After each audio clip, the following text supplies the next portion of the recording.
Yusuf terus berlatih pedang dan menembak bersama Rudamun hingga ia mahir dalam menggunakan alat-alat perang itu. Hari-hari Yuzarsif di istana berjalan seperti biasanya.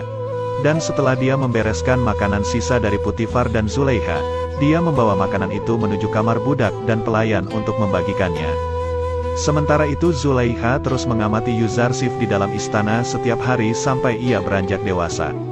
Yuzarsif yang kini sudah beranjak dewasa bertugas mengurus istana, menggantikan Kulifer yang sedang sakit. Kulifer yang mengira bahwa hidupnya tidak akan lama lagi, meminta agar Yuzarsif mengajarkan tentang agamanya, dan menceritakan tentang Tuhan yang ia sembah. Karena selama 11 tahun ini dia sudah mempertimbangkan untuk menyembah Tuhannya Yuzarsif.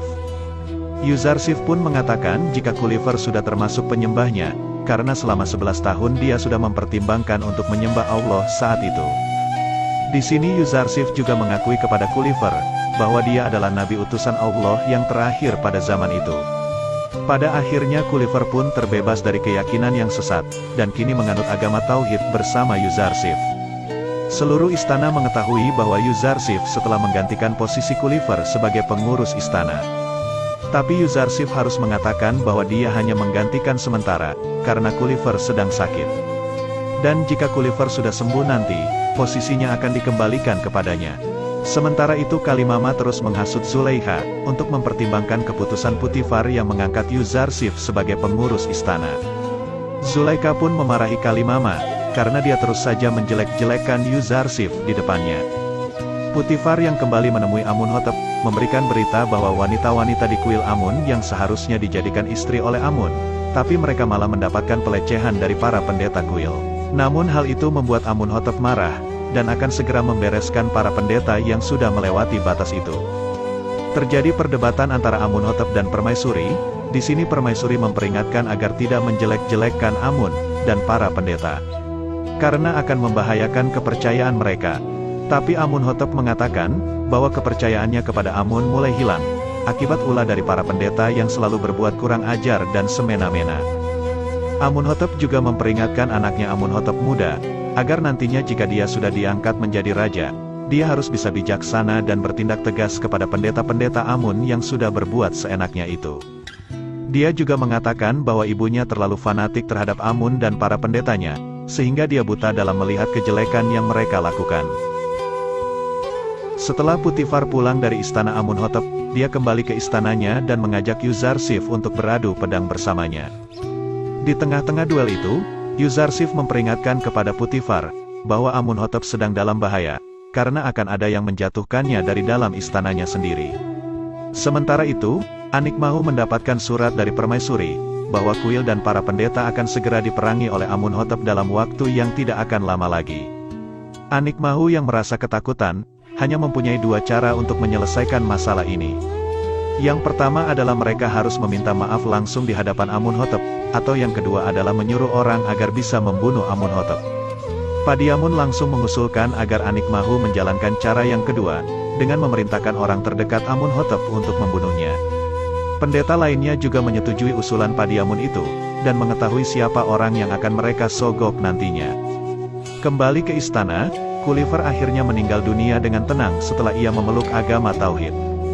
Dan Yusuf mendoakannya agar Allah mengampuni semua dosanya dan melapangkan rahmatnya. Sementara itu di Kan'an, Yakub selalu menangisi kepergian Yusufnya, dan dia juga mengatakan kepada Benyamin, bahwa sebenarnya tak masuk akal dia terus menangisi Yusuf. Karena berpisah dari satu anak, sedangkan dia masih memiliki 11 anak yang lain. Singkat cerita, Yuzarsif yang kini sudah menjadi pengurus istana, sekaligus penasehat istana, mulai digoda oleh Zulaikha yang dari dulu sudah menyukainya. Zulaikha mengundang Yuzarsif ke kamarnya untuk berkonsultasi. Dia lalu menceritakan sebuah cerita, bahwa ada seorang wanita yang mengkhianati suaminya. Dan menurut Yuzarsif, apa yang harus dilakukan oleh wanita itu? Yuzarsif mengatakan, bahwa dia belum tahu apa yang harus dilakukan, karena banyak pertimbangan yang harus diketahui, dan apa alasan wanita itu mengkhianati suaminya. Zulaikha mengatakan bahwa wanita itu sedang jatuh cinta kepada seseorang. Menurut Yuzarsif, cinta itu suci, dan seorang pecinta tak mungkin berkhianat. Dia tak akan membiarkan hawa nafsu merasukinya, hingga menodai kesucian hatinya. Zulaikha juga menyanyikan, apakah Yuzarsif pernah jatuh cinta atau tidak? Yuzarsif menjawab, bahwa dia jatuh cinta kepada ayahnya. Karena beliaulah yang telah membawanya kepada sesembahan yang sejati. Tapi yang Zulaikha maksud, adalah jatuh cinta kepada wanita. Yuzarsif menjawab bahwa dia belum pernah sama sekali. Jawaban itu membuat Zulaikha sedikit terkejut, dan menyuruh Yuzarsif untuk pergi. Dan jika dia akan berkonsultasi lagi, maka dia akan memanggilnya kembali. Zulaikha langsung marah dan menyampaikan kepada Kalimama, bahwa Yuzarsif kini telah lupa kalau dirinya adalah budak. Dia sama sekali tidak mempedulikan perhatian Zulaikha, bahkan menyukainya sedikitpun. Lalu Zulaikha menyuruh agar Kalimama menyiapkan pesta di istananya, agar dia bisa melupakan Yuzarsif dan bersantai sejenak. Saat di pesta itu ada seorang wanita yang menanyakan tentang budak Ibrani yang dimiliki oleh Zulaikha, yang membuatnya sedikit cemburu kepadanya para wanita di sana. Mereka juga berpikir bahwa Zulaikha memiliki hubungan gelap dengan budak Ibraninya itu. Ternyata pesta itu tidak membuat Zulaikha melupakan Yuzarsif, tapi malah semakin membuat ia memikirkannya. Zulaikha juga berniat akan bepergian ke tempat yang jauh, agar dia bisa menghapus Yuzarsif dari pikirannya. Sementara itu, Yuzarsif kembali menyambangi ruang para budak dan pelayan, untuk memberikan makanan dan berkhotbah di hadapan mereka. Ketika Zulaikha pergi ke tempat yang indah, dia malah merasa jenuh di sana, karena dia terus saja memikirkan Yuzarsif yang jauh darinya. Ternyata dia tidak bisa jauh dari Yuzarsif, dan pada akhirnya dia pun kembali ke istana. Setelah sampai di istana, Zulaikha memberikan hadiah berupa mutiara yang ia dapatkan saat dalam berpergian kepada Yuzarsif. Dia juga menanyakan kenapa Yuzarsif tidak pernah memandangi wajahnya seperti saat ia waktu kecil dulu. Yuzarsif mengatakan bahwa ia harus selalu menunduk dan malu kepada junjungannya, untuk menunjukkan tata karma. Tapi Zulaikha lebih menyukai kejujuran dan ketulusan Yuzarsif pada saat kecil, ketimbang tata kramanya saat ini. Setelah Yuzarsif pergi, Kalimama bertanya-tanya, siapa junjungan yang Yuzarsif maksud, apakah Zulaikha atau Tuhannya? Yuzarsif yang tidak membutuhkan mutiara pemberian Zulaikha, langsung memberikannya kepada Mimi Sabu, agar dijual ke pasar dan membeli alas tidur yang layak untuk para pelayan. Yuzarsif juga memperingatkan Mimi Sabu untuk selalu mengawasi Kalimama untuknya. Karena Yuzarsif khawatir, akan ada bahaya yang mengancam.